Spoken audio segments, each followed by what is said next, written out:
In this video, the Reitman Center clinician guides Victor in ways in which to deal with his father's resistant behavior and to make a connection. Victor has always had a difficult relationship with his father. It can be even more challenging to provide care to someone with whom you have had a difficult relationship in the past. The clinician guides Victor to find ways in which to contain his father's resistance and upset, as well as to deal with his own anger. Victor comes to understand that his father's behavior is a result of his dementia and learns better strategies for dealing with it in the future. He also learns how to take account of his father's limitations caused by his disease.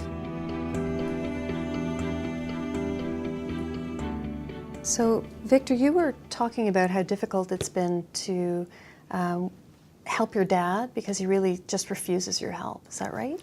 Yeah, and it's been much more difficult lately. You know, since I've been caring for him for about 3 years now, since my mom died, and it's just getting worse. It's very difficult when someone sort of refuses the help when, you know, sometimes it's hard to give help in the first place. You had mentioned that there was an incident at the grocery store.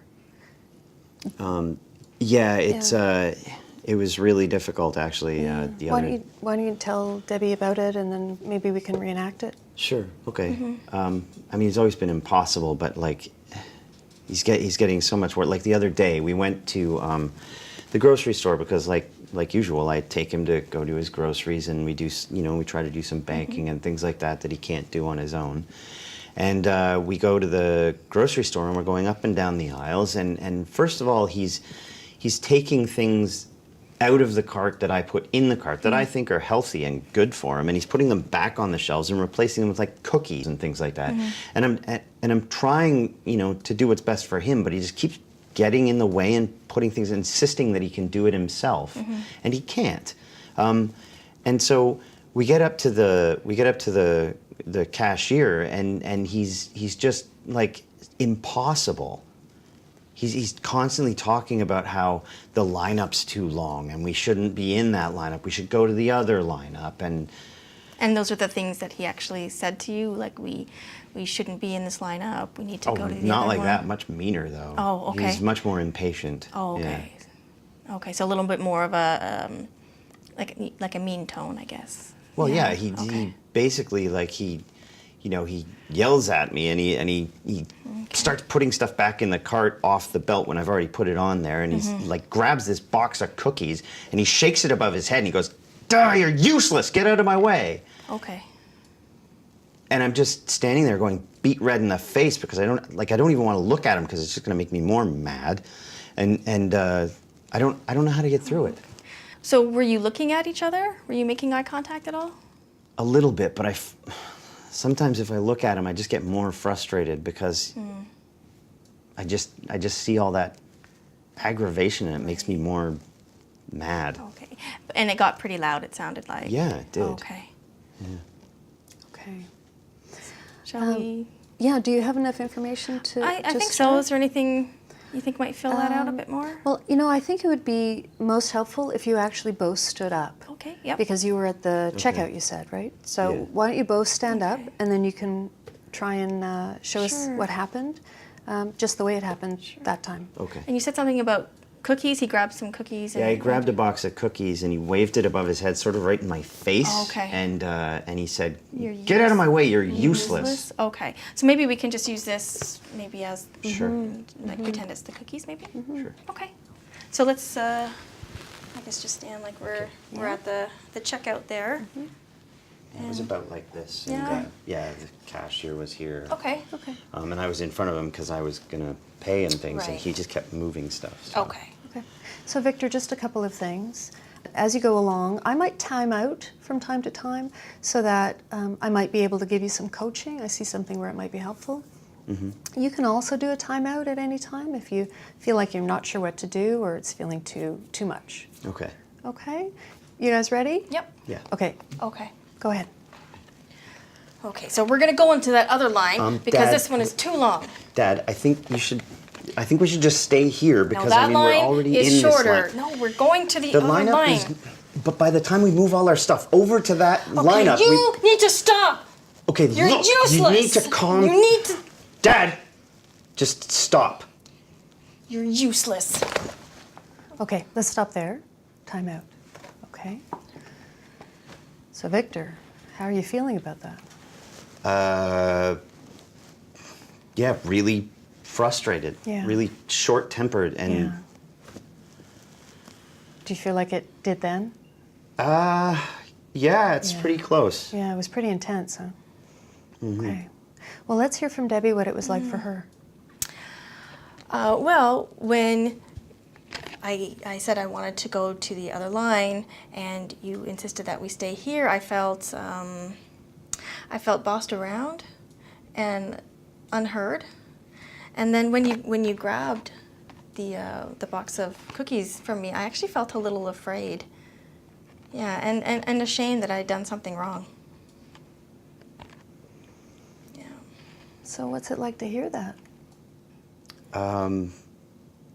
It makes me sad. It's just like when he treats me like that, I feel like I'm a little kid again, and it drives me crazy. It Right. just, because I'm trying to help, and I feel bad, but he won't listen. Yeah. He just has his own agenda, and he sticks with it, and it doesn't matter how difficult it makes things. Right. You know, I know it seems like he's sticking to his own agenda, but he probably doesn't have an agenda at this point. He probably is just responding to the emotions that are coming up for him. Because with dementia, he's probably not aware of how you feel or how other people are affected. It's really just a response to how he's feeling. And that might be hard to think about. I guess one of my suggestions, it might be difficult, but one of my suggestions is to try and give yourself some space to be calm. Because if you're calm, he'll be calm or calmer. One way to do that is just to take 3 deep breaths before you respond to him. So that's something to try. Another thing to think about is explanations won't work. So I heard a lot of trying to convince him and explain. It's probably confusing to him.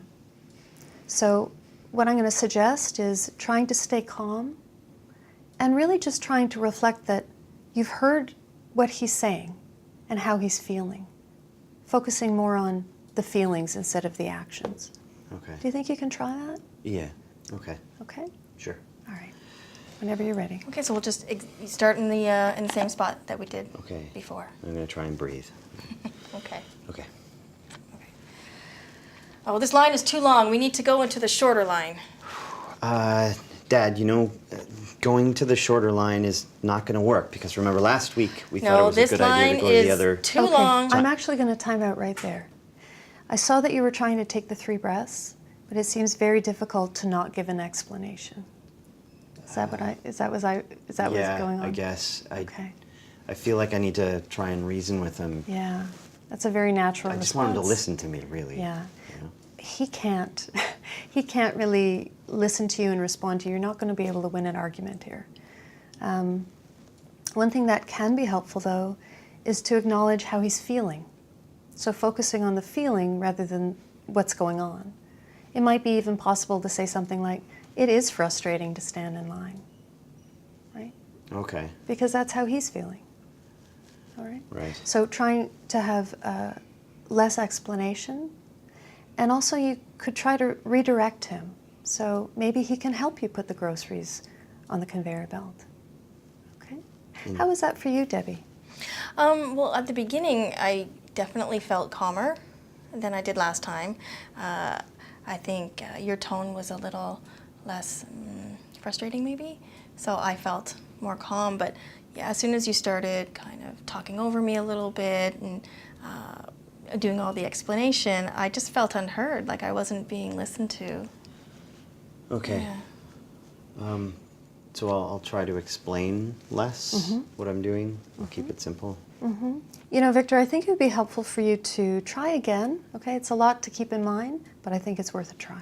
Okay. Okay, so Yeah. whenever you're ready. So just exactly same spot as we've done it the last 2 times. Sure. Okay. Okay. Okay. Oh, this line is too long. We need to go to that line over there. It's shorter. Yeah, let's just stay here, Dad. Hey, I didn't realize you like those cookies. Mm-hmm. These ones. Yeah, because we used to have Yes. those when we were kids. Yeah. Yes. Just could you pass me the produce now? Like, let's do vegetables first, then we can get them in their own bag. Is that okay? Mm-hmm. Okay. Okay, let's time out there. What was that like for you this time? Weirdly calmer. Yeah. I felt like that worked a lot better. Yeah. I don't know if I was using less words, but You were. Okay. I noticed that you were. Maybe we can hear from Debbie what it was like. Yeah, when at the beginning, I actually felt a bit of a almost like a partnership at the beginning, particularly, and then when you stopped, like last time, you were talking a lot about this line is better and all of those things, and that got me confused. But when you started talking about having me, participate, I actually felt empowered in that moment, and. Actually, when you talked about about the cookies, I got distracted enough that I stopped thinking about actually what else was going on. okay. Yeah. So moving on quickly from the discussion about the line was a good idea. Absolutely. Yeah, I definitely felt more calm. Okay. Yeah. How does it feel to hear that feedback? I mean, it feels really good. I felt like I was able to focus more on Right. getting the task completed because there wasn't the same conflict that there was Right, before. exactly. Why don't you guys come and sit down? Sure. We can talk about it a little bit. So I think what I noticed, Victor, was that you did have more of a connection with your dad this time. And that's part of what we're going for. It's hard given the fact that you didn't have a great relationship with him. But just staying calm and being able to interact in the moment seemed to be very helpful. One thing that occurs to me is it might be time to not bring your dad to the grocery store. Really? Yeah, it might just be too much for him. And it might be better if you could find a way to do things with him, maybe at home looking at pictures or music or even just taking a walk together. I would just feel so bad though because it's important to me that he still feels like he has some kind of agency over his life and his daily affairs, right? Because Sure. it seems to be a big point of pride for him, I guess. Right. You're not taking anything away from him because it might be quite overwhelming for him to be in a grocery store. Oh. Too stimulating. Absolutely. They're so busy. They're so Yeah. busy. So it might be time to either find help to do some of these errands or to engage with your dad a different way. You think you can try that? Yeah, I'll certainly try. I hadn't even thought of that. Yeah. What do you think you're taking away from this today? What can you try at home? Well, I think if I can apply anything from what we've worked on here, it's that I need to try to center myself a bit and breathe when I'm getting frustrated with him. I think I should also try just slowing down and maybe using less words to not confuse him. Yep. And I think it would also be useful if I just try to sort of engage with him in different ways and maybe not try to do too much. Yeah. I think those are great ideas. I think I would add to that just trying to acknowledge his feelings. So if he's feeling a lot, if emotions are high, just even recognizing them. Okay. Telling him that you agree, I you understand see you're it. frustrated. Exactly. Okay, so it sounds like you have some things you can try at home. It's not always going to work. I don't want you to have unrealistic expectations, but I think it's a good thing to have in your toolbox, a tool in your toolbox. I agree. Okay. Thanks. Okay, you're welcome.